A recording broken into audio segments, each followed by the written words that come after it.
Hi, I'm Andre and I'm a black nerd, and I've been talking a lot about movies because it's the summer movie season, and I've been talking a lot about video games because we just had E3, but I forgot to talk about a movie that's based on a video game. I completely forgot to talk about it, and what's funny is I actually went to the premiere of the movie and still forgot to talk about it, which is probably not a good sign for that movie, and that, of course, is Warcraft. Warcraft came out a couple of weeks ago. It came out post-Turtles. I was still in my Ninja Turtles Out of the Shadows High when that movie came out, but a lot of you have still been asking me to talk about it, and I think the reason is because if you've seen reviews of Warcraft, they've not been really favorable. Some would even say they've been kind of bad. A lot of you have been wanting to know what I personally thought about this movie, because you know me, I try to keep it balanced. There's things I can see about a movie that's good, there's things I can see about a movie that's bad, and I feel the same way about Warcraft. So as usual, I'm gonna give you the good, I'm gonna give you the bad, I'm gonna give you the nerdy. Well, I'm not gonna really give you the nerdy, because the nerdy is that it's a movie based on Warcraft. I do not have a big fan base, fan connection to Warcraft. I remember those Mr. T commercials. I'm Mr. T and I'm a night elf. World of Warcraft, fool! But here's the thing, I've actually asked multiple people about World of Warcraft, about being interested in it, about wanting to know more about the game so I can get involved, and I swear to you, every single person that I asked about World of Warcraft was like, don't do it, Andre. Don't you put yourself in that. It will take your life. It will suck the time out of your life. Don't do it. It's evil. Stay away. And I was like, all right, well, if everyone's telling me not to play this game, I guess I won't play it. It was a really weird sales pitch. I felt like, what's that movie, Walk Hard, when Tim Meadows is like, this is marijuana. It's bad for you. Is it going to make me feel bad? It will not make you feel bad. Don't do it. That's how I felt about World of Warcraft. I love this game, Andre. Don't play it. But that's what makes this movie very interesting, because on one hand, they have to cater to the Warcraft fan base, and there's a lot of story that can be pulled from the games to make a movie. At the same time, they have to convince the people that know nothing or hardly anything about Warcraft that this is a franchise they need to care about. And that's a very hard thing to do for any movie, and this movie tries. But is it as bad as people say? I've seen bad movies, and this one's not bad, it's misguided. I will tell you one thing about this movie.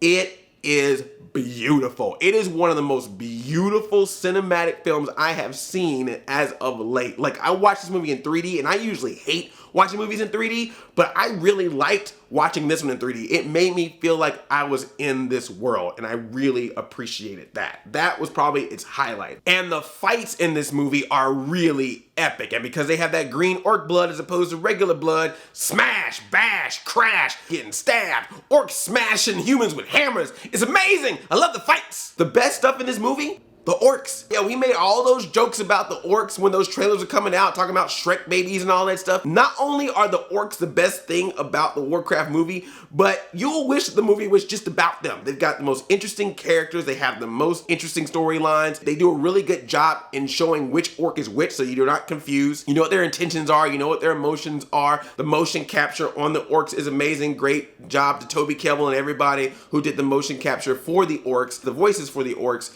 So good. And their backstory is just interesting. They're these orcs that live in this world. The world is dying. They want to survive. So this orc that's their leader, who's a wizard, is able to communicate with someone from another realm to open up a portal to get them to go to another world. But some of the orcs are like, I don't know if this is a good idea, because this world used to be nice and we messed it up, and now we about to go somewhere else and mess that up too. It was just very interesting, because they could have easily just made it like humans are good, orcs are bad. But instead they were like, let's have the orcs have some side story too, and have them have some things that they're going through. And to me, that was the most interesting part. And that happens mostly at the beginning of this movie. So while I was watching this movie at the beginning, I was like, I don't see what the problem is. This is actually kind of interesting. I like these orcs. I like this story. This is going well. It's very epic. It's very dramatic. I'm loving this. I don't understand what the problem is. Then they cut to the humans, and you go, oh, okay, now I get it. The best human by far in this movie is Travis Fimmel. He's from the show Vikings. He plays Lothar. He's like the knight. He's having the most fun because he's being serious when he needs to be, but he cracks a joke. He cracks a smirk. He cracks a smile. He has some sarcastic moments. He has some moments where you could tell that he is really enjoying the movie. He knows what this movie is supposed to be. He knows the tone of serious yet still fun, and I like that. Everybody else in this movie is just there for dialogue. They're there for exposition, or they're there for saying something very cryptic, or they're there to set something up for a future film. It does that thing that I really just hate that movies do sometimes. It's that thing where they just know they're gonna be a franchise. They get that pretentious thing going where it's like, we're gonna sprinkle some things in this movie because we know we're gonna have a part 2 or a part 3. And we're gonna have this be a little tease now to give you something 2 or 3 movies later. There is a cameo from a very famous celebrity in this movie. And you watch it and you just go, okay, what was the point of that? And I feel like it was one of those things. It was like, oh, if we have a sequel, this will make sense. And I'm just like, but right now it doesn't make sense. You gotta stop doing that, okay? If you have a great movie and you have parts of the movie that's open up for a sequel in the future, that's great. But when you purposely put scenes in a movie because you know that that's gonna lead to what the next movie is gonna be, we've seen that happen with Aragon. We've seen that happen with the Golden Compass. We saw that happen with Super Mario Brothers. And how did that turn out for them? You're trying to get me to learn this world, you have to be focused on that alone first. Give me a simple story that I can enjoy. Throw in your references for all the Warcraft fans, but you have to make a very concise story. The basic story of the orcs and the humans, that's pretty easy to follow. It's just all the random stuff. One of the things too that's weird is that there's some people in this movie that you kind of feel like that they're supposed to be there, like they feel like they're set in this world, in this actual time. And then there's some people in here who look like they're cosplaying, who look like they're just regular people who just put on a suit and is like, oh, I'm now in Warcraft. And it's like, nah, dude, I can just tell. Because you'll have people like, I am in this world and we must fight the orcs and this is really important. And I am talking in the voice that will be the voice of a person that will be in this world.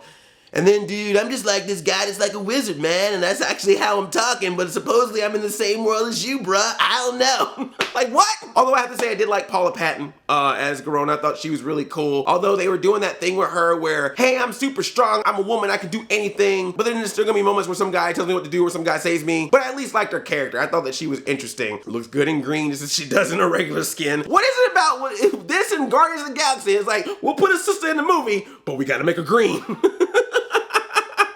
Damn, bunch of Venus de Milos running around here. Okay, movies. We have to stop with the giant beast. It happened in Batman v Superman, kind of happened in Ninja Turtles. It's happening here. There has to be some giant beast looming around that someone always has to fight. We're done, okay? Sometimes just fighting people of normal size and height is dramatic enough. Like when the orcs have to fight each other, spoiler alert, I guess, but when some of the orcs have to fight each other, they're just regular orcs fighting each other. That was impressive. That part, I was like, oh man, this is very interesting. And like how they're gonna choose which side they're gonna be on and all this stuff. And then we cut to the human fighting some rock beast. I'm just like, what is this? Why? Why is this here? I think they were really trying. That's the one thing I will give them credit for. They tried to make sure the Warcraft fans were happy. This was not a Jim and the Hologram situation where they just didn't care about the fan base or the franchise. You could tell that people do have love in this, and that's why they try to put so much in this to please the fans. But I look at this movie the same way that I said this about Ninja Turtles. I said this specifically about Ninja Turtles Out of the Shadows, just to prove that I'm being fair. I said that if you were not a hardcore fan of Ninja Turtles and Krang showed up, you probably were like, what the heck is this? That's how I feel about this movie. If you know all these characters, if you know all this lore, then every single thing, I guess, will make sense to you. But anybody else, this is just a lot of things thrown in them at once when it really could have been simplified, but still true to the franchise. And I think that's ultimately what the problem with it is. But yeah, man, this is a movie you watch on Netflix for real. I mean, other than the fact that it looks very beautiful, if you want to see how it looks, like if you get a chance to see this in like IMAX or something or 3D, maybe that's the reason. But yeah, man, if you've got like a big screen TV or a 4K TV, you'll be fine. It still will look just as beautiful at home. They tried. I mean, they really, really tried. I don't think it's the worst movie in the world. I do not think that the reviews that it's gotten are accurate. I think it's being much more harshly treated than it should be. Yeah, there's problems with this movie, but I can tell you for a fact from some of the movies that I have seen, this ain't one of the worst. I really think it would have been easier to accept the flaws if they didn't have that pretentious feeling of knowing we're gonna be a franchise, so therefore we're gonna act like that with this being an origin story type of movie, when this should have just been a good, solid Warcraft movie, because there's so much of Warcraft that's out there, so much of the lore that's out there. You could have easily made a sequel to this, no matter how this movie was made, without feeling like you had to drop hints along the way to go, we gonna have a sequel, because you might not. So think about that next time. Uncharted, Assassin's Creed, whoever else is getting a video game movie, one good movie, and then if that works out, then you could talk sequels. Learn from Super Mario Brothers with Princess Daisy coming in at the end going, I got another adventure for you. You don't! Daisy, you don't, because your movie tanked. Learn from Super Mario Brothers. Learn from Princess Daisy. If you saw Warcraft, let me know what you think of it. Should video game movies even keep happening, or should we just stop trying? Let me know in the comments. Thanks so much for watching this video, and thank you for subscribing to my channel. If you are new here, please subscribe. I make new nerdy videos all week, every week. I love it like a play cousin. I'm Addy 5000. Chain chomp. Yelp.